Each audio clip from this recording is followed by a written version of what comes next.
अचानक किसी वजह से लाइट चली गई थी, तभी सब अंधेरा हो गया था अचानक, है ना। अचानक आपको लगा होगा अंधेरा अंधेरा सा, 1-2 सेकंड के लिए वो लाइट अचानक चली गई थी। ठीक है, देखो फिर शुरू करते हैं क्वेश्चन। हम लोग एक क्वेश्चन कर चुके थे, एक और करना है। देखो ध्यान दो, अब जैसे ये जो क्वेश्चन हमें करना है इसको ध्यान दो। 1980 दिया गया है ना, 1980। अब 1980 में हमें टोटल फैक्टर्स निकालने हैं जो कि 11 के मल्टीपल हों। 11 के मल्टीपल हों, या ऐसा भी कह सकते हैं ऐसे फैक्टर जो 11 से डिवाइड हों, बात बराबर है। जैसे हम कहें कि भाई ऐसे फैक्टर बताओ जो 11 के मल्टीपल हों, या ऐसा कहें ऐसे फैक्टर बताओ जो 11 से डिवाइड हो रहे हैं, तो बात बराबर है, ध्यान रखना, है ना। जैसे हम कहें मल्टीपल ऑफ 2 और फिर कहें कि भाई ऐसी चीज़ें जो 2 से डिवाइड हो रही हैं, तो बात बराबर है। ठीक है। Also find sum of them, उनका सम भी चाहिए, उनका सम भी चाहिए। देखो ये क्वेश्चन तो हो चुका है, इसको मिटा देते हैं, इसको लिखो जल्दी से, इसको मिटा रहे हैं। देखो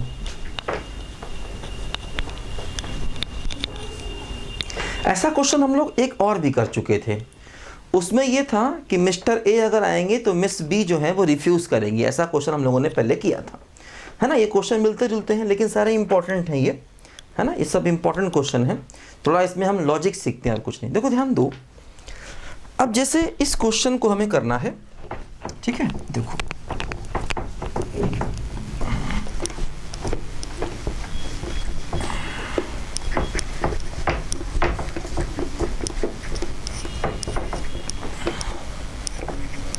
देखो क्या हो रहा है। देखो पहले तो हम इसको प्राइम फैक्टर्स में ब्रेक करें। दो कैसे, 1980 है तो 1980 का मतलब 198 इंटू 10।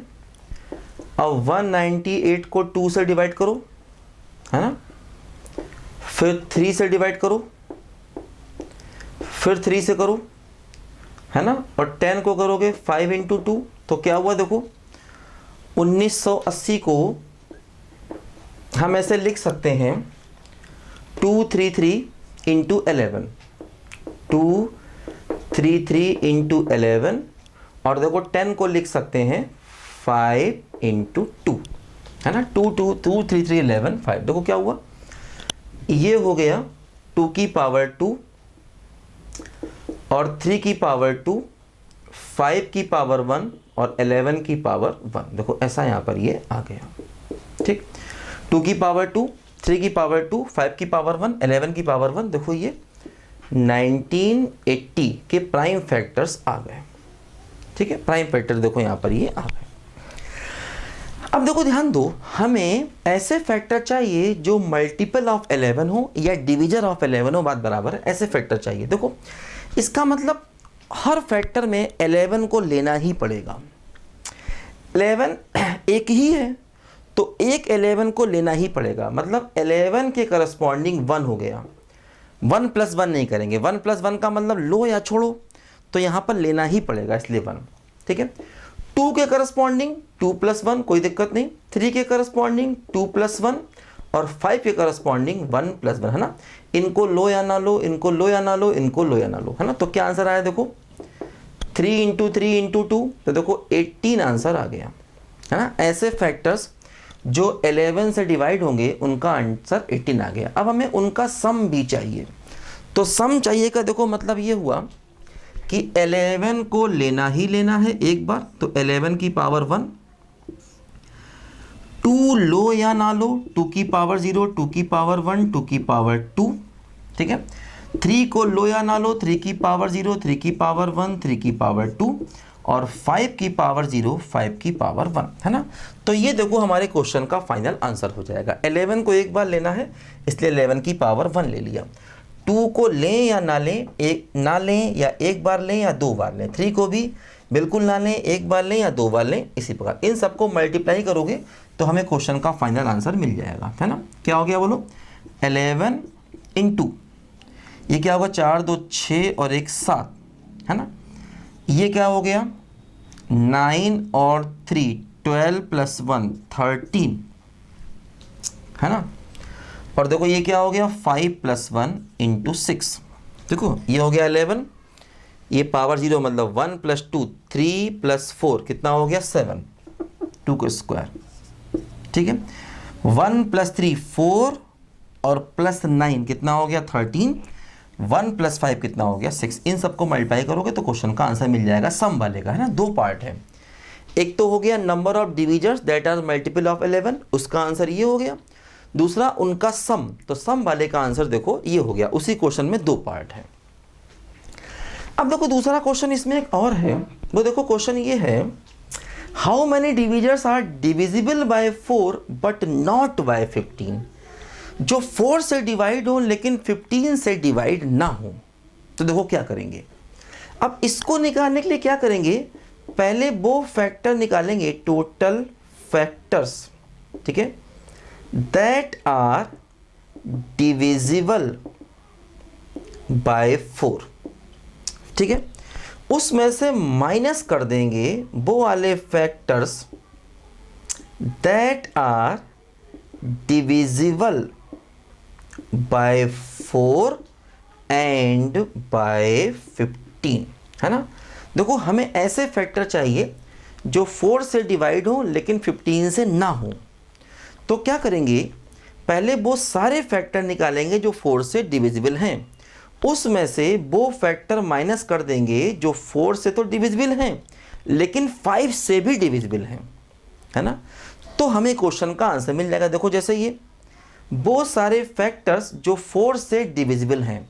अब 4 से डिविजिबल का मतलब जैसे 2 की पावर 2 है तो ये 2 की पावर 2 लेना ही पड़ेगा हर फैक्टर में, तभी वो 4 से डिवाइड होगा, क्योंकि हर फैक्टर में 2 की पावर 2 चाहिए। तो 2 की पावर 2 चाहिए मतलब 1, मतलब दोनों 2 को लेना ही लेना है मतलब 1। और 3 की पावर 2 है, इसको लो या ना लो। 5 की पावर 1 है, उसको लो या ना लो। 11 की पावर 1 है तो लो या ना लो, है ना। ये वो फैक्टर्स हो गए जो कि 4 से डिवाइड होंगे। 4 से डिवाइड का मतलब दोनों 2 चाहिए। 2 की पावर 2 है ना, 2 की पावर 2 के करस्पॉन्डिंग देखो ये था 2 + 1। 2 + 1 का मतलब 2 को नहीं लें, एक बार लें या दो बार लें। 2 की पावर 2 का मतलब ये होगा कि दोनों 2 को लेना ही लेना है, तो इसलिए उससे करस्पॉन्डिंग देखो 1 आ गया 1। 3 की पावर 2 है तो लो या ना लो, है ना। अच्छा माइनस वो फैक्टर जो 4 से भी डिवाइड है और 15 से भी डिवाइड है। 4 से डिवाइड है इसका मतलब ये हुआ कि 2 की पावर 2 लेना है तो 1। अब 15 से भी डिवाइड करना है, 15 से डिवाइड करना है तो इसका मतलब 1 3 और 1 5 चाहिए ही चाहिए है, क्योंकि 1 3 लोगे कम से कम 1 3 लेना है और कम से कम 1 5 लेना है, तभी तो 15 बनेगा।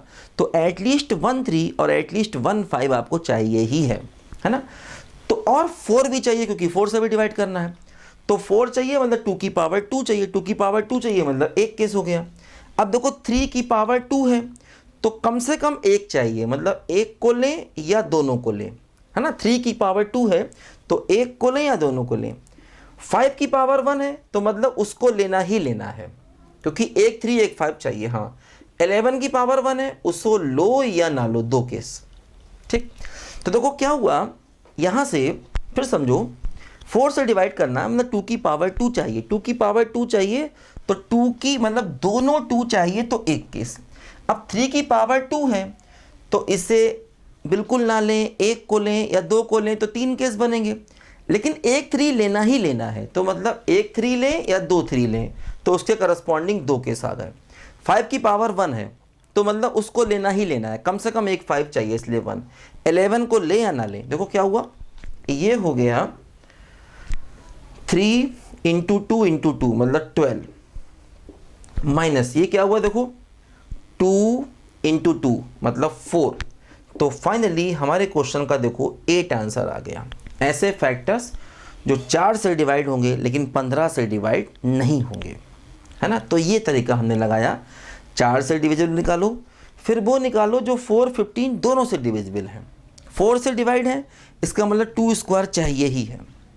हाँ अब जैसे अगर 2 की पावर 3 या 4 होता तो 2 स्क्वायर भी ले सकते थे, 2 की पावर 3 भी ले सकते थे, 2 की पावर 4 भी ले सकते थे, तब अलग बात है। अब यहाँ पर 2 की पावर 2 ही है तो वो चाहिए ही चाहिए है। अब देखो 15 से कब डिवाइड होगा, जब कम से कम 1 3 और कम से कम 1 5 आए।